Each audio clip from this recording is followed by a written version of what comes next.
विद्यार्थियों को शिक्षण करवाने वाले वर्ग बैठे हैं, शिक्षक वर्ग बैठे हैं। तो हमारी हम जो जिनको शिक्षण करवा रहे हैं वो मनुष्य योनि में है। तो इस मनुष्य जो है, इस मनुष्य का वास्तविक उद्देश्य 84 लाख योनि है। उस योनि में से मनुष्य योनि मिलती है और मनुष्य योनि मिलने का जो मनुष्य जीवन का अंतिम लक्ष्य, मनुष्य जीवन का जो अंतिम लक्ष्य है वो है मोक्ष।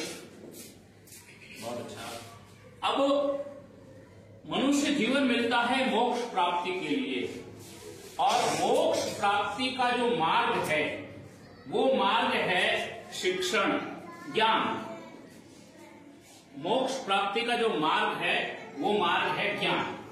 अब हमारे पास में बालक आता है, एक कच्चे घड़े की तरह आता है, एक कच्ची मिट्टी की तरह आता है।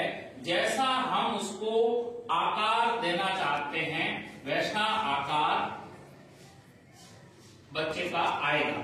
तो इस स्थिति में आप बताइए कि जो शिशु वाटिका की विद्या भारती की पद्धति है, शिशु वाटिका का उद्देश्य क्या है? शिशु वाटिका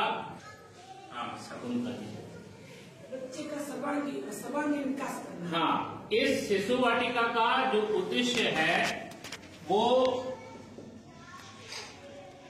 बच्चे का सर्वांगीण विकास। अच्छा, सर्वांगीण विकास का मतलब क्या है? सर्वांगीण विकास आप किसको मानेंगे? शारीरिक, प्राणिक, मानसिक, बौद्धिक, आध्यात्मिक। अच्छा, तो ये जो सर्वांगीण विकास का मतलब है कि उसका कैसा विकास होना चाहिए? शारीरिक विकास भी होना चाहिए, उसका प्राणिक विकास भी होना चाहिए, उसका बौद्धिक विकास भी होना चाहिए,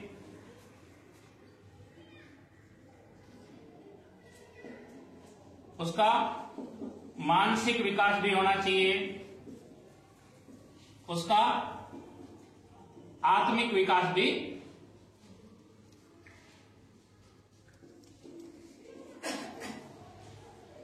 तो शारीरिक, प्राणिक, बौद्धिक, मानसिक, आत्मिक विकास जो है, इस विकास का हमारे शरीर से क्या संबंध है? यदि हम देखें तो हमारा शरीर जो है वो कितने तत्वों से मिलकर के बना हुआ है?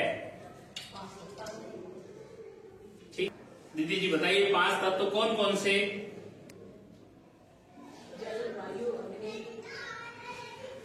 जल, वायु, अग्नि और भूमि।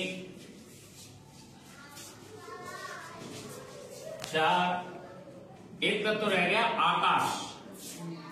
जल, वायु, अग्नि, भूमि और आकाश, ये 5 तत्व है।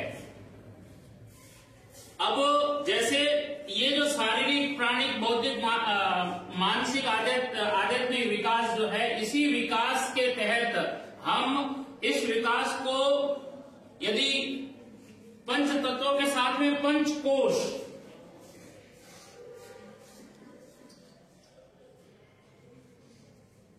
जैसे मोक्ष के लिए यदि हमें आगे जाना है तो उसके लिए अंतिम लक्ष्य मोक्ष है, तो उसके लिए अंतिम कोष जो है वो वहां तक पहुंचना जरूरी है। तो 5 कोष कौन कौन से है? वो इन 5 तत्वों से उसका संबंध है। इन 5 इस सर्वांगीण विकास से उसका संबंध है। हाँ, पंचकोश। पंचकोश में सबसे पहला कोश है अन्नमय कोश, दूसरा प्राणमय कोश। अन्नमय कोश यानी शारीरिक, प्राणमय कोश, प्राणमय कोश यानी प्राणिक, मनोमय, मनोमय कोश यानी मानसिक विकास, और बौद्धिक विकास का मतलब है विज्ञानमय कोश। कौन सा कोश? विज्ञानमय कोश। और अंतिम है आनंदमय कोश।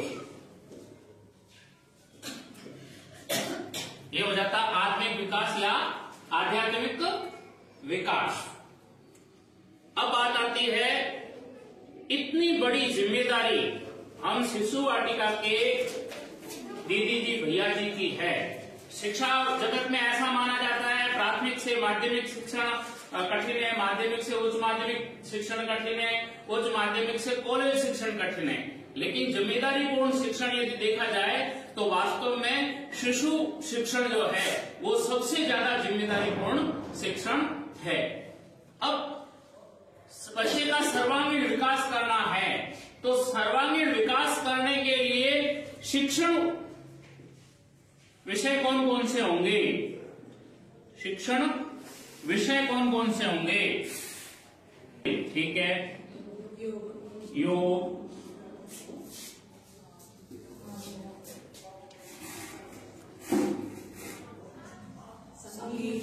संगीत, शारीरिक और संस्कृत और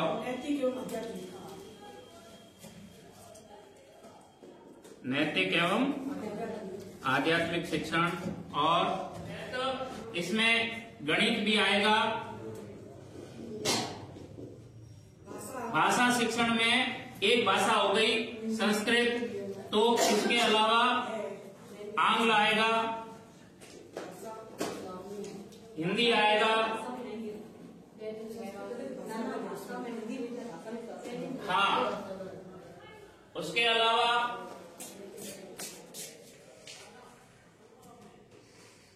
अब ये जो सारे विषय पढ़ाने होते हैं, इस विषयों को पढ़ाने के लिए शिशु वाटिका ने कुछ व्यवस्थाएं कर रखी है। शिशु वाटिका ने कुछ व्यवस्थाएं कर रखी है। वो व्यवस्थाएं कौन कौन सी है एक बार मन में याद कीजिए, फिर अपन चलेंगे उन व्यवस्थाओं की ओर।